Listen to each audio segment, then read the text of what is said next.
the one thing as a leader that there's so much in leadership you can't control. Most things you can't control, right?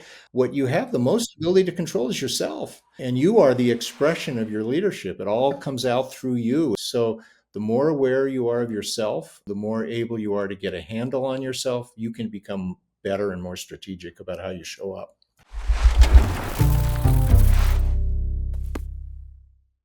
Welcome to another episode of Brilliant. I've got Marty Dubin with me, and you all are going to love this book. I was waiting for more. I was just telling Marty, I'm like, man, after I finished this, I wanted more. I was like, is there a part two coming out to this? So, Marty, welcome to the show. Thank you. Thank you, Tristan. I'm looking forward to the conversation. The book is Blindspotting, and I was curious to see where he would go with this. The thing that he throws in very quick, Marty, that I loved is the graphic. And that really it really takes me to the important pieces as you're talking, because I even have it on my remarkable, right? I made a little sheet on it. I'm like, okay, I can't forget this. I have to redraw this so I can remember it. Identity, behavior, intellect, emotion, traits, motive. But I want to start with, it was on page, at least on mine, because I read it. I imported it to my Kindle, and I read it there. And it's a section that says how to use this book. And I'm like, you know what? Why don't we just start there? I'm going to read this section, okay? You tell me what you think. It says, the reality is that leaders are not born. Leadership is a set of choices and is formed by experience, no matter who you are. You can become a greater leader, but you need to deeply understand your strengths, your limitations, your default responses, your motivation, and more. And you need to put the structure in place around you to take advantage of what you do well and compensate for where you struggle. And I want to start with where I struggle, because that's the whole concept of your book. Where do we start with finding the blind spot for ourselves? Does that start with how you found it, or do you go somewhere else? Great question. And actually, probably in a lot of cases, it does start with where I found it. But um, so I worked with senior leaders and really accomplished people, entrepreneurs in Silicon Valley and corporate leaders. So they are great 90 plus percent of the time. So what we're really focusing on are those areas when, um, and they're great because of their natural instincts, their what they developed over time in terms of how they respond to situations. So what we're focusing on are just those times when their natural responses are not working, Mm.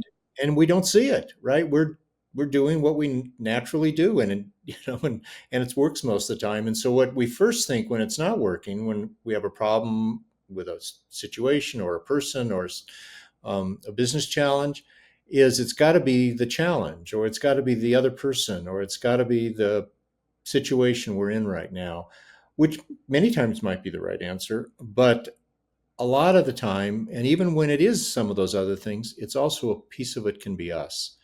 And so, really, how can we become aware of when our natural instincts are not leading us in the right direction? I think that's the heart of your question. And I think here's a couple little signposts maybe to help for your listeners to help kind of do a little check on that.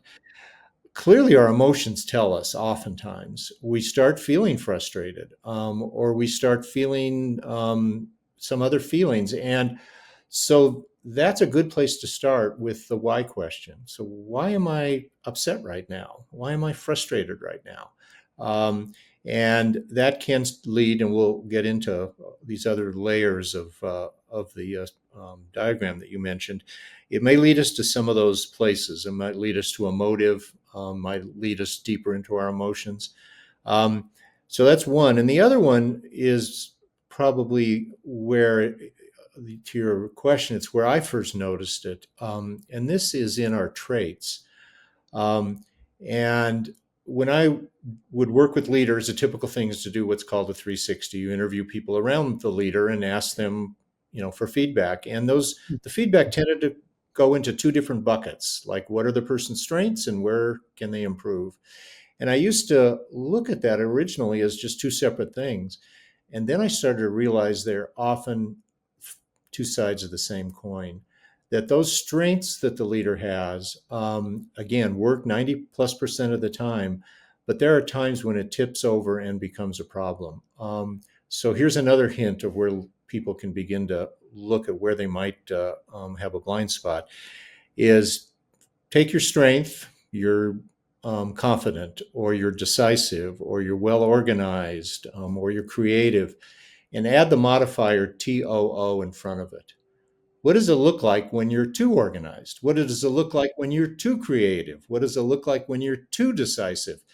And you're most probably your spouse or your friends or your colleagues have told you that. And that is a clue to when your strengths are getting in your way, and really you should be responding to a situation maybe with a different response than your usual pattern.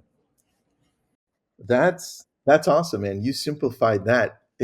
I I think that that is so important to focus on, which is like we do something so well, but when we do it too well, that's when it starts becoming a problem. How do we start solving for that? Is it us bringing in people to keep us in check, or does it go back to awareness and making sure you could just recapture that before it expands into too much? Yeah, I both of those. When people would ask me what was my work, what did I do, what is it coaching leaders, and I had long explanations for a while, and then I realized it is self-awareness. I help leaders be more self-aware.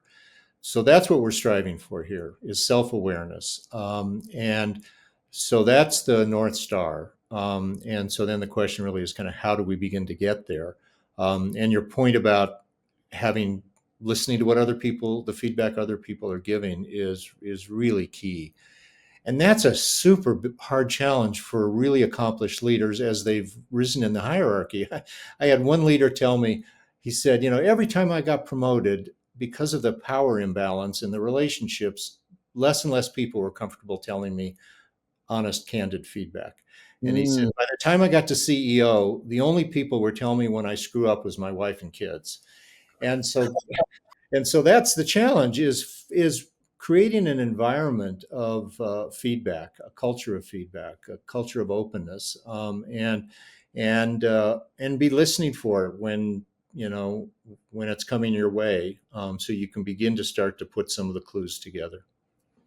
All right, that makes a lot of sense. You mentioned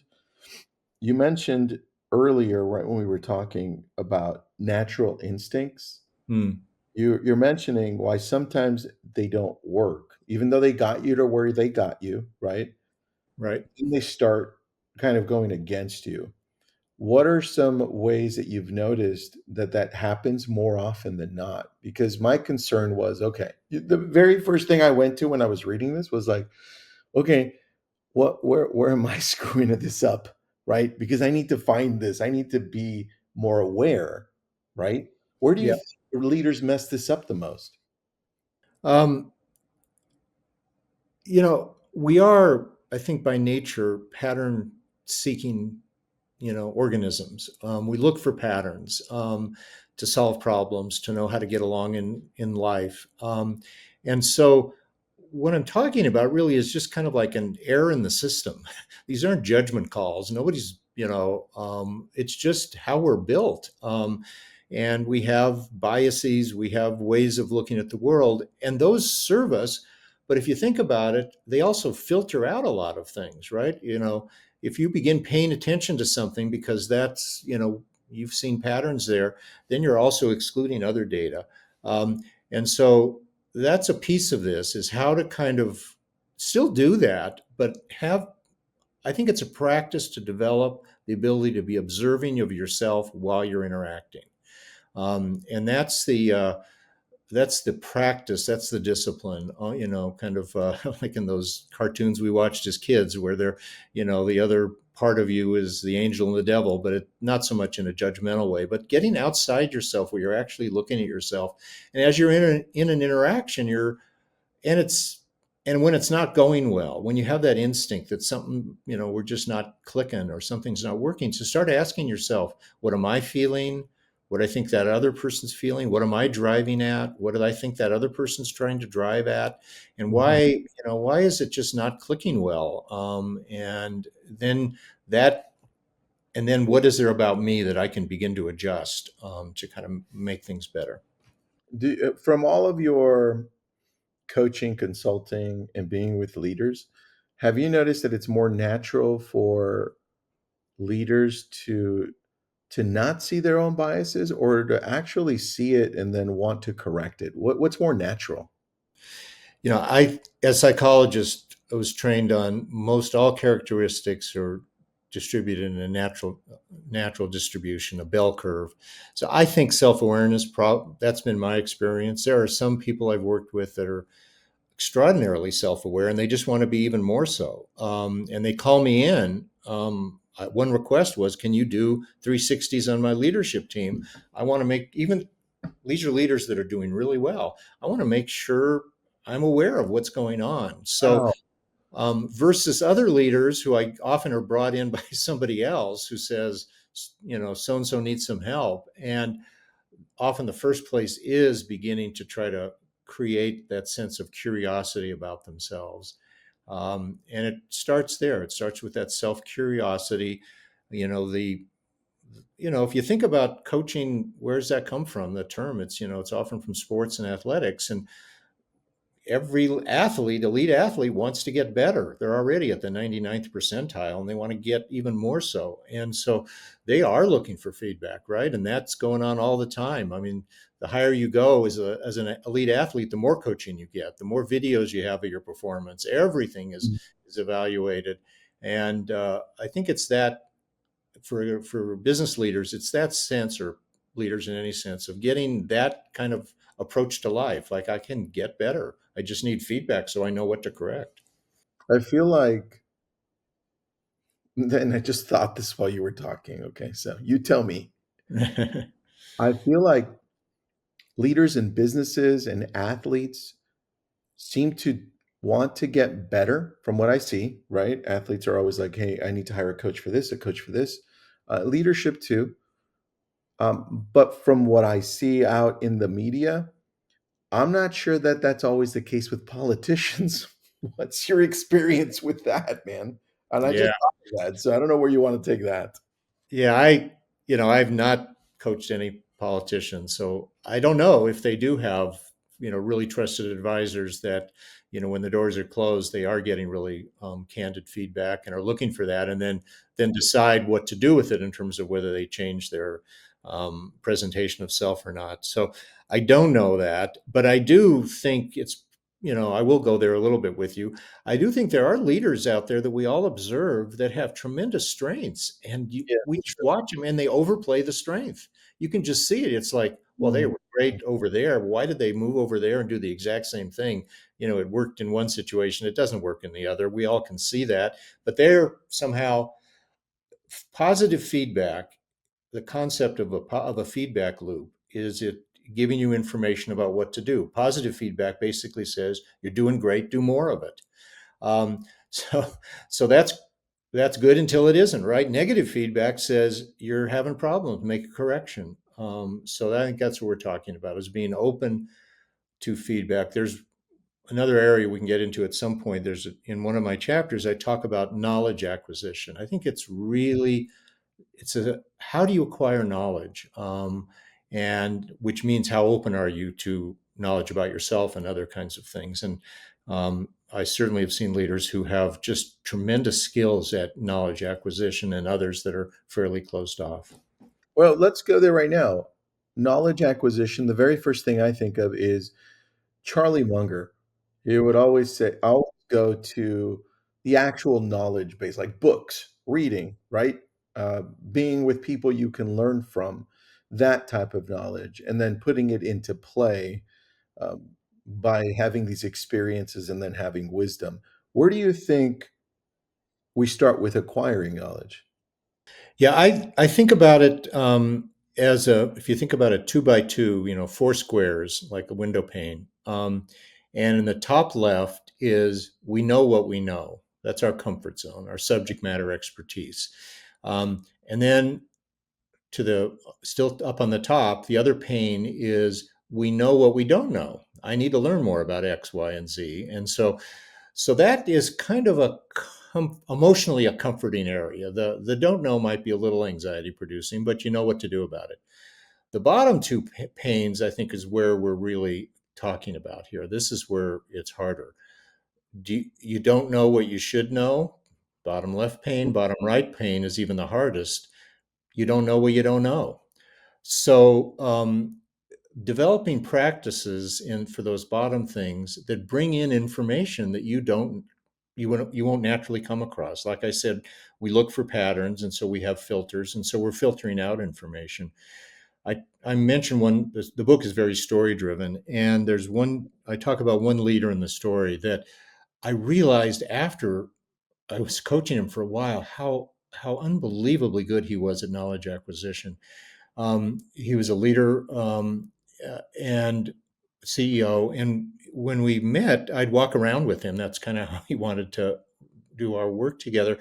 And big corporate headquarters. And he'd be walking around, and people would stop him in the hall and to say hi to him by first name. He had that general sense with everybody. There was no formality, and frontline people, back office people. And he'd ask them like, oh, how you doing? And what are you working on? And, what's fun and what's challenging? And I thought he was just being friendly, inquisitive. And then I realized, like I said earlier, with the CEO, people don't give feedback and information gets filtered on the way up to the CEO. This was one way he was finding out things that were going on and collecting data points that he wouldn't ordinarily do. I We went out to dinner, and he was on the dinner table. He was telling me something, and he was moving sugar and salt and peppers and dishes around to kind of show me different concepts and points. And I thought he was just an amusing way of talking. And then I realized he was really kind of pumping me for information in a broad sense. Mhm. He knew I was in Silicon Valley a lot. He knew I was dealing with companies that were inventing new things in his area. And I realized afterwards he was really kind of just getting information that he wouldn't normally find. And he did it in such a conversational way. So like Charlie Munger you were talking about, I think these are people that know they need to acquire information that they're not going to come across.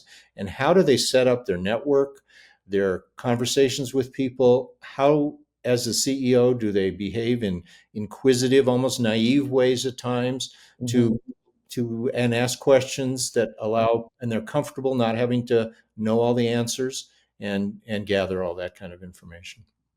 I love that. Be naive, like approach it with curiosity. That makes all the sense to me. I love Yeah. that.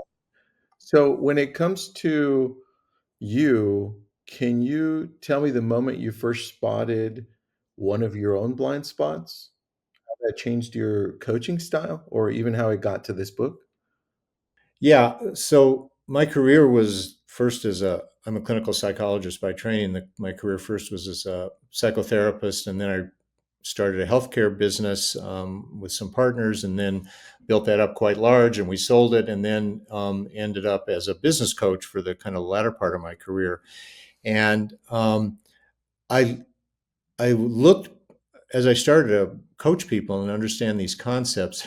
I looked back on my career as a CEO of the company that we founded, and man, I certainly did become aware of blind spots that I had. And one example is we managed the behavioral health care for large insurance companies, and so we had these very big corporate clients, and we would establish a rate based on data that they would give us, and then we were financially responsible for managing the behavioral health care.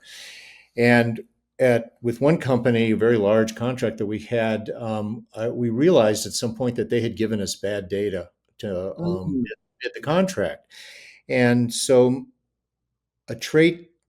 I talk in the book about traits, and one of my traits is kind of to be collaborative and agreeable and consensual and look for harmony. And so I approached the problem with this insurance company executive as well. I'm sure we can just talk this out, and here's what we found out, and so on. And I mean, that's really not the way business works. This is a contract. At renewal time is the time to talk about different rates. And so, in hindsight, I gave away too much of our bargaining position, and I put us in a more defensive posture than I needed to. And if I had Mhm. approached that in the beginning, kind of the concept of when is it time to be a wartime CEO and when is it time to be a peacetime CEO, I would have approached that in a very different way, and I think we would have had a better outcome. We ended up resolving it, but it wasn't a wonderful outcome for us. Got it. That makes sense, and in the comparison of the 2 types of CEOs that need to show up based on what's happening, Right. do you think most of the CEOs out there or leaders can do both well, or do you find that they can't? What have you seen? I think we are very able to adjust our behavior. I'm not going to be a contentious person by nature. I'm still going to be that harmony seeking kind of person. But I have that now, that awareness in my head. And I think I have. I know of times when I've noticed situations and I catch myself, I pump the brakes on my normal behavior and say, wait a minute, I really need to shift right here. And this calls for a different approach. So Mm, I don't think we can change who we are, in a major sense. I think those things are very well set, and for good reason. I mean, we are who we are, and that's fine. But I think we can, with awareness, make the adjustments when we need to, and probably put some ability to, like the thermostat, push it up or push it down as we need to. alright. Makes sense. You mentioned that leaders sometimes get stuck between insight and action, and sometimes that can cause a realignment with identity issue. How do we tackle that? Because I really I connected with that. I'm like, sometimes I feel like I'm not showing up like I normally would show up, right? Yeah, I the I think about identity as one of the blind spot areas because and where I see it is when the job changes or your role changes. You're in a different role, often in companies as you're promoted.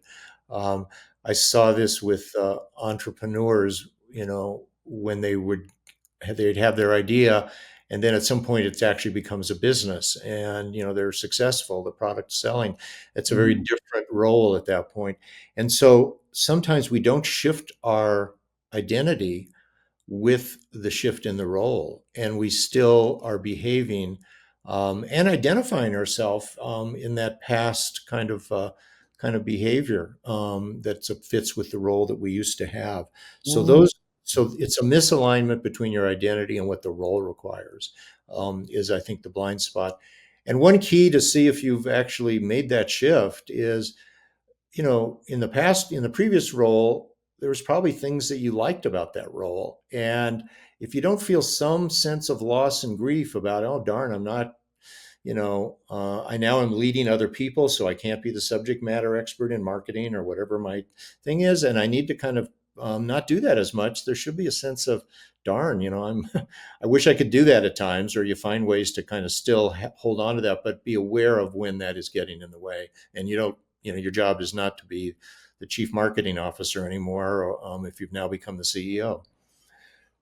So help me then take me through maybe not in a executive position, but more as business owners. And as a Yeah. business owner, small business owner, we wear a lot of different hats.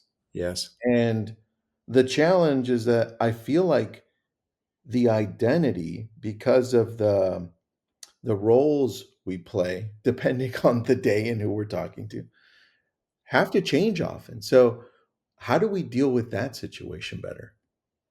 Yeah. I think if I was coaching somebody with that, where I would go is, all right, let's talk about those different hats. And so you got five different hats.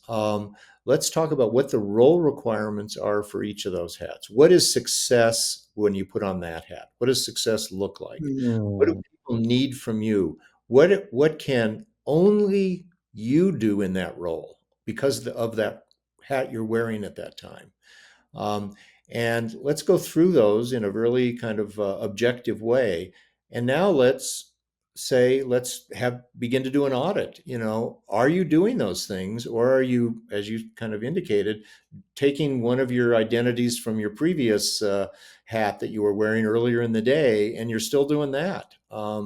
You know, maybe you so and one hat is to be the team leader and always kind of have the answers and be leading from the front. Maybe in another situation, you want to be much more collegial and you want to be a thought partner and you want to lead from the side. Or in some other times, you're leading from behind. And are you being able to be aware of when those different approaches are the right approaches?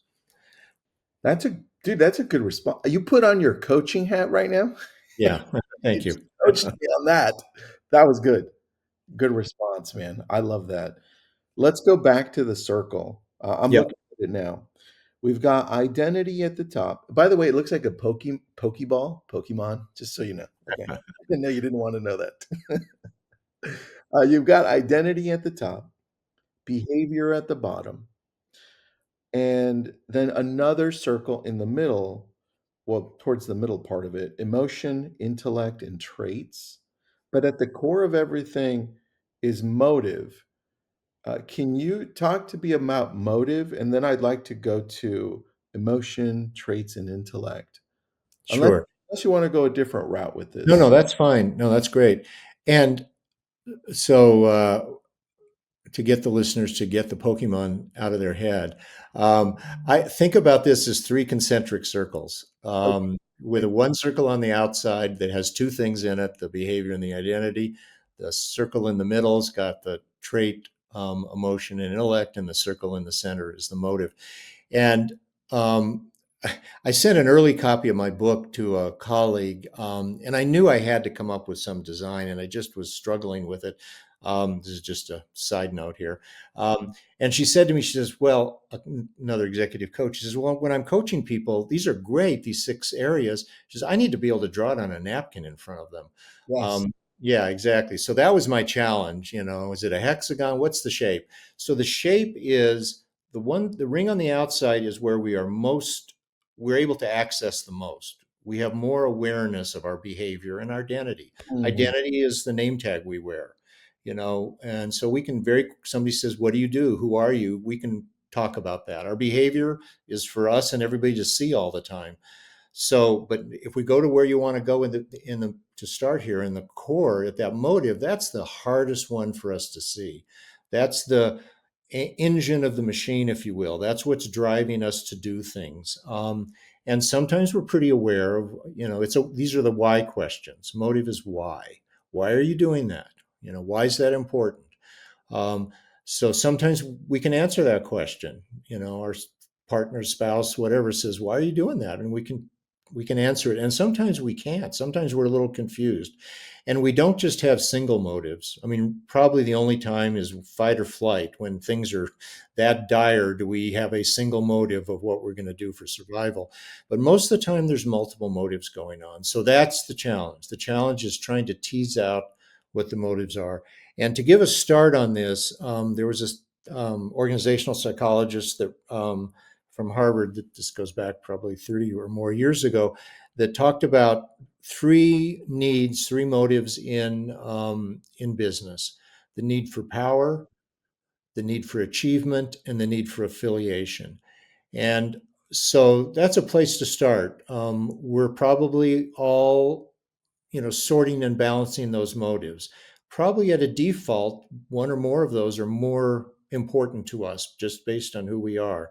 So getting to know that, what's your default, and of those three. Now we all have lots of other personal motives, but in addition to those, I think I see these three as pretty universal in leadership business.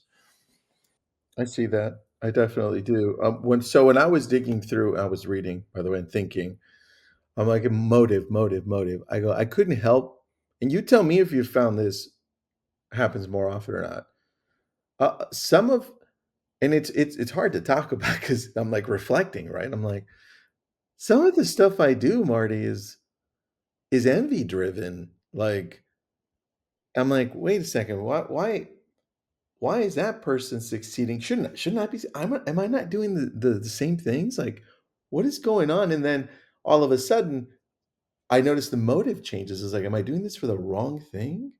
Right? So I was noticing that a lot of the things that I may be doing are driven more by envy and that reflection. I'm like, wait a second, I don't want to operate like that. How do we begin to change that? Yeah. So in my terminology, envy is a feeling. It's an emotion. Okay, so Um, that's above the motive. yeah. Well, we'll get to that. So just listening to the little bit you just said, I think there's an achievement motive going on, right? I want to get better. I want more success. Now that might be around um, uh, fame and other kinds of things. And then envy is and this is really, it's really a great example because emotions are the key. It's kind of the road to find out what your motive is. The Yeah. emotion is what you're aware of. And then you can say, why am I feeling envious? Well, I want what they've got. I want that level of success or that level of achievement. I think it's so cool that they're doing this and doing that. Um, so then it's like, okay, now I know that's why I'm doing it. And then you can start to kind of say, what's the best way for me to achieve my achievement motivation in this case? Or maybe it was around affiliation, which is kind of love and care. You see, you envy how many people are how famous that person is, or how many people love them. Um, and so now you're saying, really, that's what's so important. Now, is that really that important to me? And you start to then question that, and who does love from who do I really want? Affiliation. Where do I want that coming from? So it leads to a really interesting self exploration, and if you have a coach or a friend that you can do that with, those are for me the more we're endlessly complicated in individuals, and so trying to kind of learn about ourselves, I find just really fascinating. I like that, man. And I love the way that you said, look, just follow your emotion to get Yeah. to the motive, right? So when Emotion shows up. I'm sorry. Emotion shows up when the drive is frustrated, when the drive is blocked, when that motive is blocked. I'm not getting what I want, and so then you feel something about that. In the example you gave, you're feeling envy. You're feeling some kind of a frustration of your motive. yeah, interesting, man. This, by the way, as I was reading it, I understood more why you titled the book perfectly. I understood that a lot more. I'm like, oh, this makes a lot of sense. It is hard to get to the motive, and when we get to the motive, Marty, how do we? Is that just ingrained? Like, can we change that? Because a lot of that is built into our environment when we grew up, and then pleasing our parents, and then what they told us, and then the surround. How do we change that? Do we? No, so I spent a good full-time 15 years of my career as a psychotherapist, and you know people that were in pain, and I could help them, and therapy works, and you can people but it's really helping people, quite frankly, with who they understanding who they are, and then making where adjustments where they can, in the situation or in themselves or in people who they're or in their lives. And um, just I'll go on a tiny rant here. Uh, there's so many. I see all the time transformational, and this sense that somehow it's a transformational experience, or you can transform who you are. I have never transformed anybody, nor should I. Right? I mean, we are who we are. Right? Mhm. But I tend to think about these kind of changes, and I don't mean to minimize this, but it's like your golf coach saying, change your grip about a quarter of an inch to the left on your golf club and on your driver, and all of a sudden you got 20 more yards on your drives. And so it's knowing what are the things that need to have these small adjustments. It's having the discipline then to do them, which is not often easy because you're going against something that's been natural for you and you've got to make an adjustment. Um, but you can have huge effects in your life with small tweaks, with a sense of awareness and then diligence about doing something about it.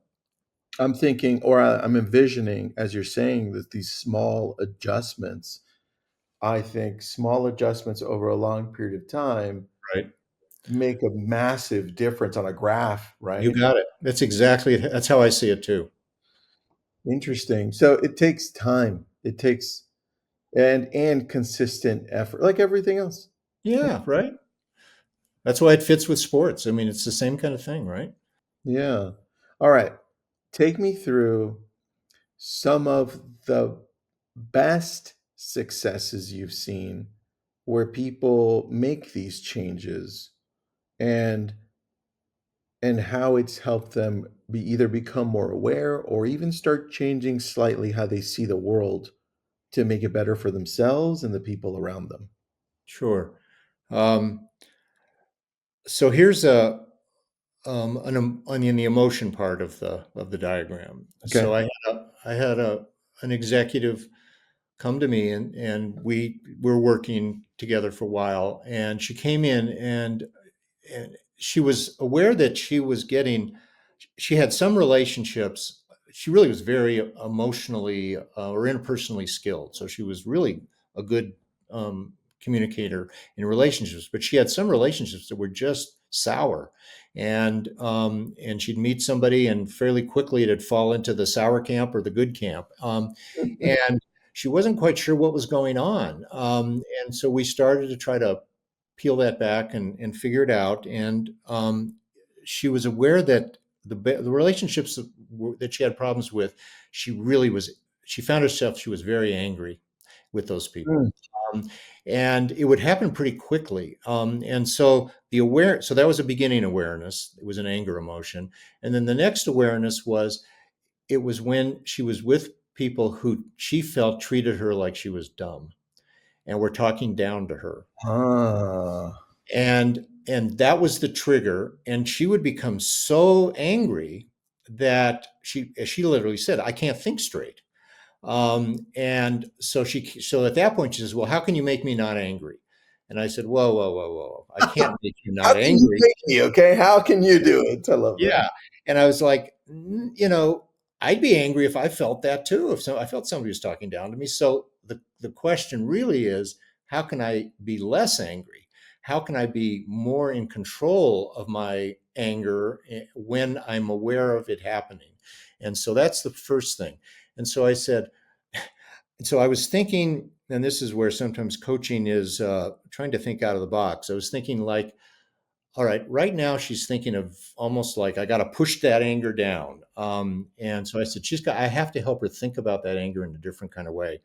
And so I said, if I was that other person, and let's say I was doing it on purpose Mhm. because I knew that would knock you off your game, Mm. and she got this bright look in her eyes, and it was like, because she was a very strategic thinker, and it was like, oh, she says, and she started to talk about, well, this is just like a chess game, Mhm. man. If they When they do this, then that's my tell, and I'm showing anger. And Wow. then yeah, and then she started to think about it in a different kind of way, which opened up different. She became a little more playful with it. Playful and anger are very Interesting. different emotions, right? So I was able to introduce another emotion for her that helped dampen the anger by creating a different way of thinking about it. Okay, does that mean, by the way, that's awesome. Does that mean in order for us to begin to change certain behavior because of emotions, does that mean we have to introduce a new emotion to interrupt that current emotion? I, I think there's probably lots of ways. That is one way. Sometimes it's just with awareness, the emotion kind of starts to dissipate, like your envy emotion that you talked about earlier, I imagine if you started thinking about it in terms of what are the motive there, all of a sudden the envy just doesn't even feel it quite as strong anymore. So there's probably a number of different ways, but the key here is to be able to regulate your emotion, manage it for, and I titled the chapter about, are your emotions managing you or are you managing your emotions? Yeah. So that's really where we're at here. And with all of these, it's all these blind spots. What I'm wanting to be able to help people with is be able to be strategic and decisive about how they show up. The one thing as a leader that there's so much in leadership you can't control. There's most things you can't control, right? What you True. have the most ability to control is yourself.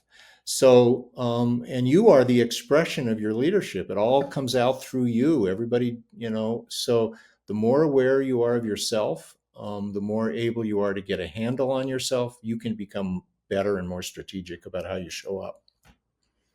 I love that saying. You're the expression of your leadership, which makes complete sense, obviously. I Right. I like mean, that. like if you and I read a book on how to run the best team meeting, and Hmm. we each took away 5 lessons on how to run that team meeting, and we Yeah. both then express those 5 lessons. You and I do them differently, right? Just because we have Yeah. different personalities. And so to do it the best, I really need to fit those 5 to who I am. You need to fit the 5 to who you are and really make it work. It isn't just kind of like I'm going to do the 5. I'm going to do the 5 based on who I am. That's true. That's true. Okay, let's touch on traits and intellect. I didn't. So as I was reading this, as I'm reading it, right, I get different things from it. I really was focusing on the emotion piece a lot because I've worked with a lot of different people, interviewed a lot of different people, and I noticed that really is a thing that either connects with somebody or doesn't, right? Like your example with that leader. The the the traits piece, can you touch on the traits piece and how it connects pieces? Yeah, and this was so this is the one where I said your strengths, put that modifier two in front of it, TOO. So Ooh, the yeah. trait, yeah. So the traits, I mean, most leadership books talk about this one area of those 6 areas I've got on my. This is the one area mostly. What are the leadership traits? Yeah. And if you Strengths Google 2.0, right? Yeah. leadership traits, you will get anywhere from 3, 5, 50, 100, whatever it is. Um, and so, which are, it's all useful. We have lots of traits. There's a lot of traits. So the idea in the blind spots on the traits is when those traits tip over and become your strengths, your strong traits, when they tip over and become problems. And the flip side is, what traits are you missing? Where are there gaps? And I often this is helpful for leaders. It's, if you're building a team around you, you want other people that fill in your gaps. So maybe your instinct is to be a little bit more not as social. You're a bit more introverted. That's a trait, right? And you realize that works fine most of the time and what your job is, but there are times when you need to be extroverted. So either how do you do that, or maybe you've got a partner that handles the extroversion for you, and you're very aware of that, and that's how you're going to work with that. So that's the part of the on the traits. Okay. I lo Then let's continue on the circle to complete it. We've got emotion, traits, we talked about a little bit about behavior and identity and motive. What about intellect? Yeah. So this is an interesting one, I think. So as a leadership coach, a lot of what I would do is evaluate leaders, people who are for a position, like who should be the next, sales leader. And Yeah. um, often, people would say, "Oh, wait till you meet so and so; they're wicked smart," which I've always thought is kind of a strange two Wait, adjectives, right? What does that really mean? But really, the sense is somebody, and we all go through school and IQ tests, and as a psychologist, I'm more guilty of this as a profession than anybody else, right? Is fetishizing how important it is to be smart, and smart tends to mean IQ. And I think of that as one type of smart, and that's the kind of horsepower smart. It's just somebody who can take in a ton of information, analyze it well, make connections, process all of that. So I think that's one type of smart that really is important. I talk about three other ones, and another one is processing speed. Some people are just fast, and they, and sometimes in leadership and in other things, you need to make decisions on the moment, and you need to process quickly and be able to be, good at that. And so and some leaders that are high in that horsepower, it's like, all right, I need to go back and pull out my spreadsheets and analyze that for a while and come back. That's different than somebody who can do it in the moment. A third area is creativity, right? These are the people that see the connections that are just not obvious. Um, and they're asking questions that often are why not, um, kinds Mm. of questions to themselves. They're thinking about things that are related in totally different ways, and could that apply here? Um, and in I've certainly seen leaders who are very strong in that somehow get sidelined in some companies just because they're not following the typical analytic logical kind of, and so I really talk about finding those creative leaders, respecting their type of intelligence. That needs to be part of the problem solving.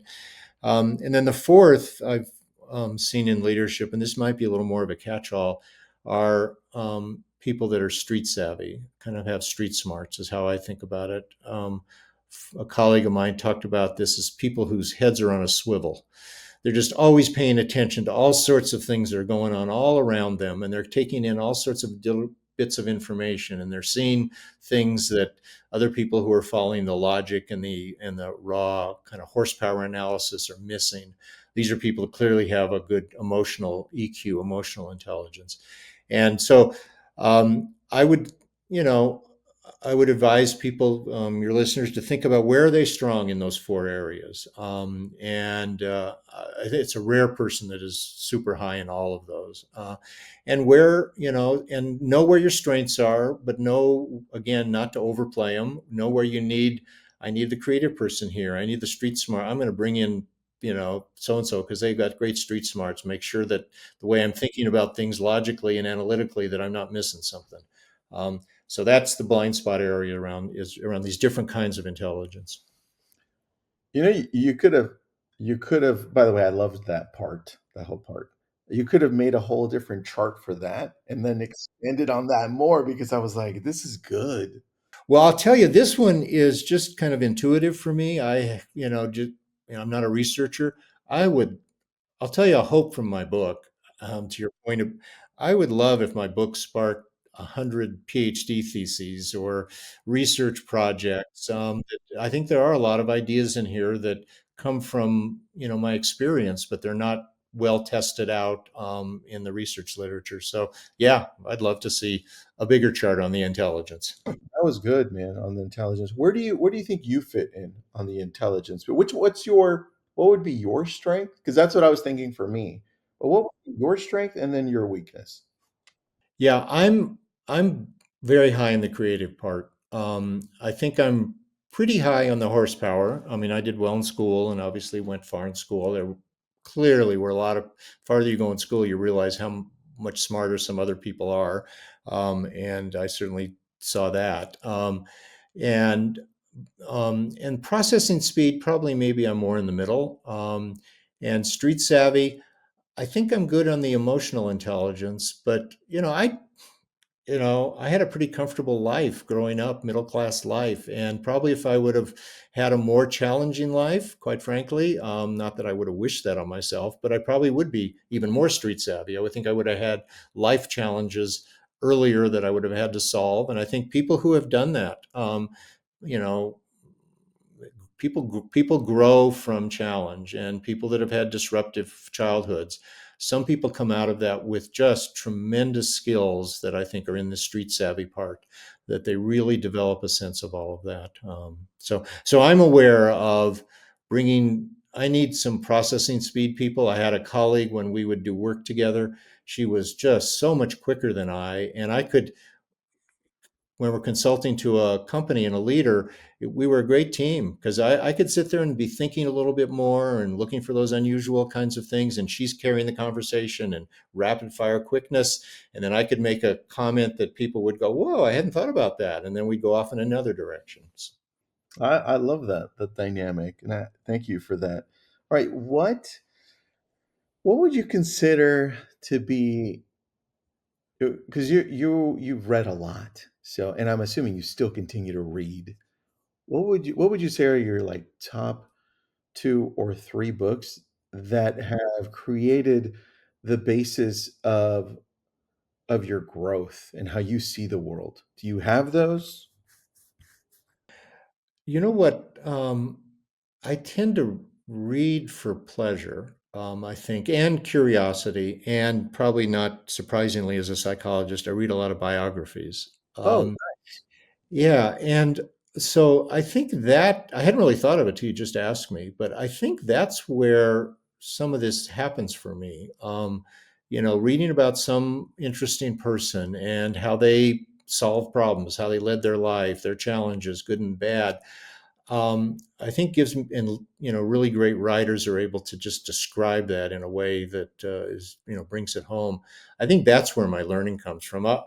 Well, the most just one that jumps out is there's a book called Hero about the life of Lawrence of Arabia, um, who was one of the most I mean, that one part of him that we know from the movie and those things. That's just one little slice of his life, and I mean, it's big. I would shouldn't be say little, but it is just one slice of who this guy was. He was just fascinatingly complicated. Uh, and so, yeah, I mean, I read books like that, and I think, like, how does somebody live with that kind of complex personality, and what drove them to do what they did? Yeah, I love that. Yes, I love biographies too. I just picked up Mark Twain's. I have not Yeah, read. I'm reading. I'm in the middle of that right now How too. is that so far?